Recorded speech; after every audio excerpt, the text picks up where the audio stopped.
Bismillahirrahmanirrahim. Assalamualaikum warahmatullahi wabarakatuh. Perkenalkan, nama saya Andi Sugiarto dengan NPM 1921511104 dari jurusan Pendidikan Matematika Fakultas Keguruan dan Ilmu Pendidikan Universitas Siliwangi. Dalam rangka memenuhi tugas mata kuliah Perencanaan Pembelajaran Matematika dengan dosen pengampu Bapak Dedi Nurjamil SPD MPD.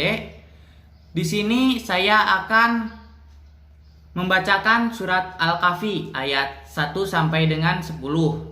Namun sebelum saya membacakan surat Al-Kahfi, di sini saya akan mengulas sedikit tentang isi dari surat Al-Kahfi itu sendiri. Disimak videonya ya. Dalam sebuah hadis sahih diriwayatkan oleh Al-Hakim, Rasulullah Shallallahu Alaihi Wasallam bersabda, "Siapa yang membaca surat Al-Kahfi pada hari Jumat, cahaya akan meneranginya di antara dua Jumat." Hadis riwayat Al-Hakim.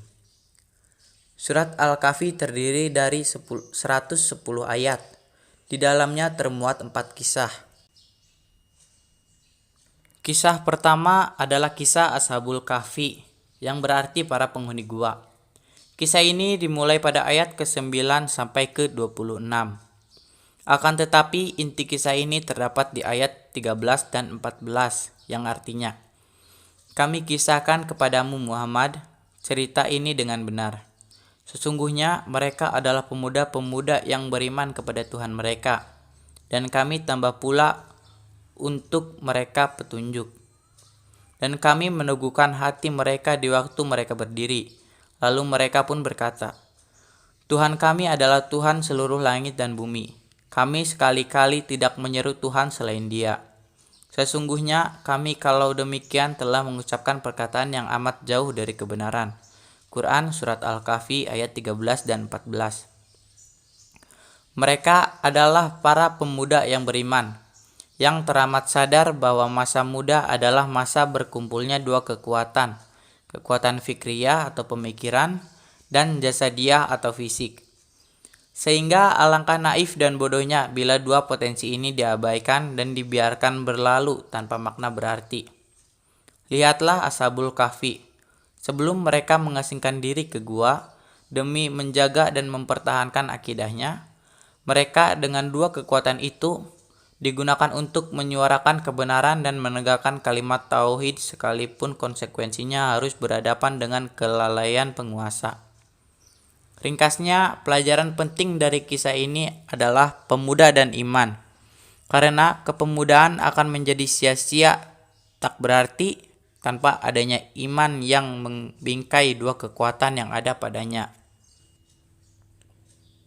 Kisah kedua mengenai Sahibul Janatain, pemilik dua kebun. Kisahnya dimulai dari ayat ke-32 sampai ayat ke-44. Inti sarinya terdapat di ayat ke-35 dan ke-36. Dan dia memasuki kebunnya sedang dia zolim terhadap dirinya sendiri. Ia berkata, "Aku kira kebun ini tidak akan binasa selama-lamanya, dan aku tidak mengira hari kiamat itu akan datang. Dan jika sekiranya aku kembali kepada Tuhanku, pasti aku akan mendapat tempat kembali yang lebih baik daripada kebun-kebun itu." Quran Surat Al-Kahfi ayat 35 dan 36. Maksudnya, pemilik dua kebun itu jatuh pada kekafiran karena keingkarannya akan nikmat Allah atasnya dan tidak beriman kepada hari kiamat. Tak heran bila ia merendahkan saudara muslim yang menasihatinya agar bertaubat kembali kepada Allah penguasa tunggal atas segala sesuatu. Kisah ini mengajarkan kepada kita pentingnya harta dan iman. Betapa harta akan menjadi musibah, malapetaka yang menghinakan pemiliknya di dunia dan akhirat bila iman tidak mewarnai visi dan misi mencari harta. Kisah ketiga adalah Musa alaihissalam menuntut ilmu kepada Khidir alaihissalam. Tepatnya adalah perjalanan Nabi Musa alaihissalam dalam mencari hakikat ilmu dan berguru kepada Khidir alaihissalam yang dimulai dari ayat ke-60 sampai ayat ke-82. Inti dari kisah ini bahwa ilmu itu milik Allah Dan Allah memberi ilmu dan memuliakan manusia dengan ilmu bagi siapa yang Ia kehendaki. Karena itulah betapa tidak layaknya setiap yang diberi ilmu merasa sombong, merasa dirinya lebih hebat, lebih pintar, lebih berilmu dari yang lain. Sejatinya, ketundukan dan keimanan kepada Allah yang ilmunya meliputi segala sesuatu yang harus menjadi karakter utama orang yang berilmu. Menjadi seorang yang semakin tawadu, ridho, dan tawakal atas apa yang menjadi ketentuan Allah atasnya. Karena itulah pelajaran dari rangkaian kisah ini adalah pentingnya ilmu dan iman. Betapa ilmu tanpa iman bagaikan melekkan mata dalam kegelapan tanpa sedikit pun cahaya. Bagai pisau yang berada di tangan orang yang tak berakal, berbahaya dan sangat berbahaya. Rakyat semakin miskin dan menderita, etika dan moral semakin terkikis, keamanan semakin menipis. Bila dirunut akarnya adalah ulah sebagian manusia yang pintar namun tidak beriman kepada Allah. Terakhir adalah kisah Zulkarnain yang berarti pemilik dua tanduk. Kisahnya dimulai dari ayat ke-83 sampai ayat ke-98. Intisari kisahnya adalah di ayat 86 sampai dengan 88. Kami berfirman, "Hai Zulkarnain, kamu boleh menyiksa atau boleh berbuat kebaikan terhadap mereka dengan mengajak mereka pada iman." Berkata Zulkarnain, "Adapun orang yang zolim, maka kami kelak akan mengazabnya. Kemudian dia akan dikembalikan kepada Tuhannya. Lalu Tuhan mengazabnya dengan azab yang tidak ada taranya. Adapun orang-orang yang beriman dan beramal soleh, maka baginya pahala yang terbaik sebagai balasan dan akan kami titahkan kepadanya perintah yang mudah dari perintah-perintah kami." Quran Surat Al-Kahfi ayat 86-88. Pelajaran yang bisa digali dari kisah Zulkarnain adalah pentingnya kekuasaan dipegang oleh orang yang bertauhid, yang memiliki kesadaran penuh bahwa kedudukan dan kekuasaan adalah amanah yang kelak akan dipertanggungjawabkan di hadapan Allah. Bukan ajang euforia, pamer harta, merasa memiliki strata tinggi di mata manusia, apalagi ajang kesombongan.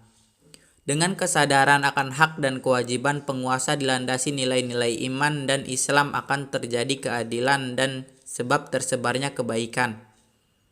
Karena itulah menjadi pemimpin bukan tercela, bukan musuh yang harus dijauhi oleh umat Islam. Bahkan ia menjadi salah satu ciri hamba Allah Ar-Rahman, yaitu menjadi pemimpin bagi orang-orang yang bertakwa dalam upaya menegakkan risalah Islam dan berdakwah. Ciri ini tertuang di surat Al-Furqan ayat 74 bahwa ciri hamba Allah Ar-Rahman adalah yang selalu berdoa agar Allah menjadikannya pemimpin bagi orang-orang yang bertakwa. Jadi, pelajaran pentingnya adalah kekuasaan dan iman. Tanpa iman, kekuasaan akan melenceng dari sifat asalnya, yaitu melindungi dan mengayomi. Sebaliknya, menjadi binatang buas yang siap menerkam siapa saja yang menghalangi kepentingan kekuasaan itu. A'udzu billahi minasyaitonir rajim. Bismillahirrahmanirrahim. Alhamdulillahillazi anzala ala abdihil kitaba wa lam yaj'al lahu iwaja. Qayyimal liyunzira ba'san sadidam min ladunhu wa yubassiral mu'minin allazina ya'malunas solihati anna lahum ajran hasana makisina fihi abada.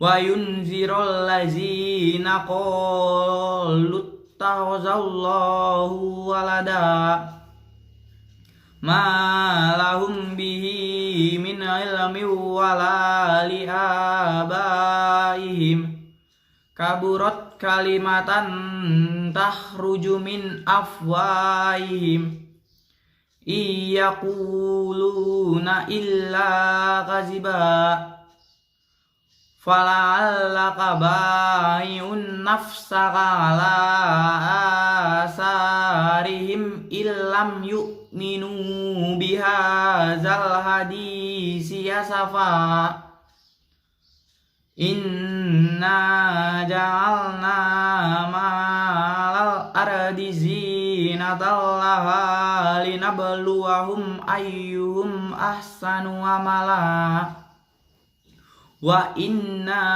lajailuna ma'alaiha sa'idan juruza am hasibta anna ashabal kahfi warraqimi kanu min ayatina jaba iz awal fityatu ilal kahfi faqalu rabbana atina min ladunka rahmah faqalu rabbana atina min ladunka rahmatan wa hayyi' lana min amrina rasyada. Shadaqallahul azim.